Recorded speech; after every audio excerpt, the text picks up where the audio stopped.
বর্তমানে বাংলাদেশের রাজনৈতিক অঙ্গনে দুইটি বিশিষ্ট নাম হলো ডক্টর মোহাম্মদ ইউনূস ও তারেক রহমান। একজন নোবেল বিজয়ী সমাজসেবক ও অর্থনীতিবিদ এবং বাংলাদেশের অন্তর্বর্তীকালীন সরকারের প্রধান উপদেষ্টা। অন্যজন দেশের অন্যতম বৃহৎ রাজনৈতিক দল বিএনপির ভারপ্রাপ্ত চেয়ারপারসন। এই দুজনের মধ্যে কার সম্পদের পরিমাণ কত বেশি জানেন? দেখলে অবাক হবেন কে বেশি টাকার মালিক। বিস্তারিত জানতে চ্যানেলটি সাবস্ক্রাইব করে ভিডিওটি দেখতে থাকুন। প্রিয় দর্শক, ডক্টর মোহাম্মদ ইউনূস ক্ষুদ্র ঋণ ব্যবসার পথ প্রদর্শক। তিনি 2006 সালে শান্তিতে নোবেল পুরস্কার লাভ করেন। গ্রামীণ ব্যাংক প্রতিষ্ঠার মাধ্যমে নিম্নবিত্ত মানুষের অর্থনৈতিক সহায়তা করতে তিনি অনন্য ভূমিকা রেখেছেন। তার কাজ শুধুমাত্র বাংলাদেশে নয়, সারা বিশ্বে প্রশংসিত হয়েছে এবং ক্ষুদ্র ঋণ ব্যবস্থাকে একটি কার্যকর মডেল হিসেবে প্রতিষ্ঠিত করেছে। তিনি সরাসরি কোনো ব্যক্তিগত সম্পদের মালিক নন বলে দাবি করেছেন। তিনি তার উপার্জিত অর্থ দিয়ে দুইটি ট্রাস্ট গঠন করেছেন, তবে তার প্রতিষ্ঠানগুলোর তহবিলের পরিমাণ অনেক বেশি। তার সম্পদ সংক্রান্ত তথ্য নিয়ে নানা বিতর্ক থাকলেও তিনি নিজেকে সবসময় একজন সমাজসেবী হিসেবে তুলে ধরেছেন।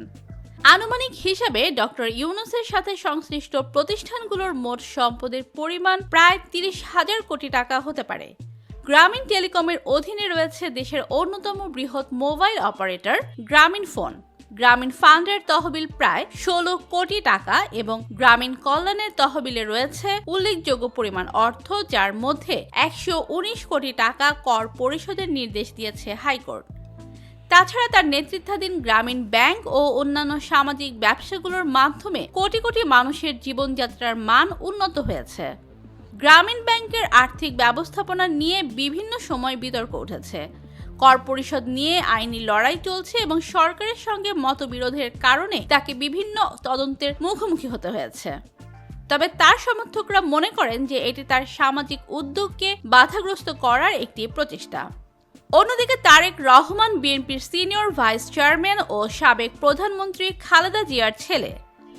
তিনি বর্তমানে যুক্তরাজ্যে অবস্থান করছেন এবং সেখান থেকেই বিএনপির রাজনীতিতে সক্রিয় ভূমিকা পালন করছেন। তার সমর্থকরা তাকে ভবিষ্যৎ নেতারূপে দেখছেন, তবে তার বিরুদ্ধে দুর্নীতির অভিযোগ দীর্ঘদিন ধরে আলোচনার কেন্দ্রে রয়েছে। দুর্নীতি দমন কমিশন তার সম্পদ ও আয়ের উৎস নিয়ে অনুসন্ধান করছে। দেশে বিভিন্ন ব্যবসায়িক সংস্থায় বিনিয়োগের অভিযোগ রয়েছে। দুদকের তদন্তে লন্ডন সহ বিভিন্ন দেশে তার সম্পদ থাকার তথ্য উঠে এসেছে। তার বিরুদ্ধে অর্থ পাচার ও দুর্নীতির অভিযোগ রয়েছে, যার কারণে তিনি একাধিক মামলায় সাজাপ্রাপ্ত। অর্থ পাচারের মামলায় তাকে সাজা দেওয়া হয়েছে। রাজনীতিতে থেকে ক্ষমতার অপব্যবহার করছেন বলে অভিযোগ রয়েছে। তার সম্পদের পরিমাণ নিয়ে সরকারি তদন্ত সংস্থাগুলোর মধ্যে বিতর্ক বিদ্যমান। আনুমানিক হিসেবে বিভিন্ন আন্তর্জাতিক সংবাদ মাধ্যমের মতে তারেক রহমানের সম্পদের পরিমাণ প্রায় 20,000 কোটি টাকা হতে পারে, যার মধ্যে বাংলাদেশ ও বিদেশে বিনিয়োগ রয়েছে। কিছু প্রতিবেদনে দাবি করা হয়েছে যে তার লন্ডনের বাড়ি সহ বিভিন্ন দেশের সম্পত্তি রয়েছে, যদিও এ বিষয়ে নিশ্চিত তথ্য পাওয়া কঠিন। তারেক রহমানের বিরোধীরা মনে করেন যে তিনি তার রাজনৈতিক ক্ষমতা ব্যবহার করে বিপুল পরিমাণ সম্পদ অর্জন করেছেন। অন্যদিকে তার সমর্থকরা দাবি করেন যে তিনি রাজনৈতিক প্রতিহিংসার শিকার।